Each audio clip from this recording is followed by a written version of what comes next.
مریم اورنگزیب کی ماں طاہرہ اشرف Holi family hospital میں 8ویں گریڈ کی ہیلتھ ورکر تھی۔ 1990 میں اسے نواز شریف کی ماں کی خدمت کرنے کے لیے 2 مہینے کے لیے بطور نرس پرائم منسٹر ہاؤس بھیجا گیا۔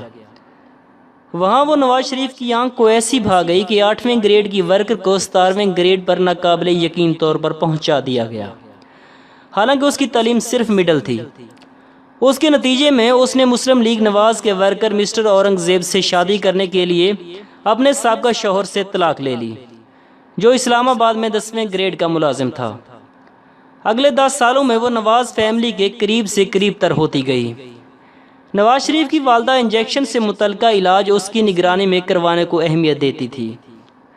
اس کی جائیداد 1 کمرے کے کرائے کے گھر سے بڑھتی ہوئی ایک شاندار 3 کنال کے بنگلے اور 2 مارکیٹوں جن کی قیمت قریب 80 کروڑ اور آبیارہ مارکیٹ میں ایک ڈپارٹمنٹ جس کی قیمت قریب 18 کروڑ تھی تک پہنچ گئی۔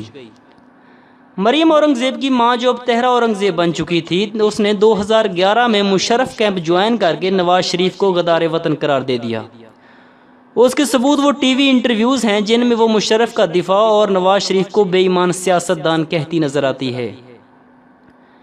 طاہرہ اورنگزیب نے تحریری معافی نامہ لکھ کر نواز شریف سے معافی مانگ کر دوبارہ 2008 میں نواز لیگ جوائن کر لی۔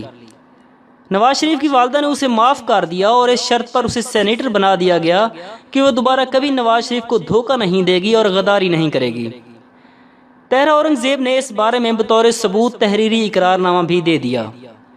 پھر 2003 میں نواز شریف کی ماں نے نواز شریف سے کہا کہ طاہرہ کے پہلے خاوند سے پیدا ہوئی بیٹی مریم جو گریجویٹ بھی نہیں تھی، اس کو سینٹ میں ایک سیٹ دے دے۔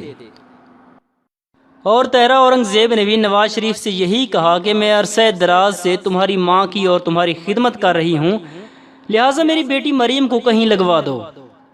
اب حالیہ صورتحال یہ ہے کہ طاہرہ اورنگزیب صاحبہ جو ایک غریب طبقے سے تعلق رکھتی تھی اور 1990 میں جس کا اپنا گھر بھی نہیں تھا، آج راولپنڈی میں بہت بڑی جاگیردار ہے۔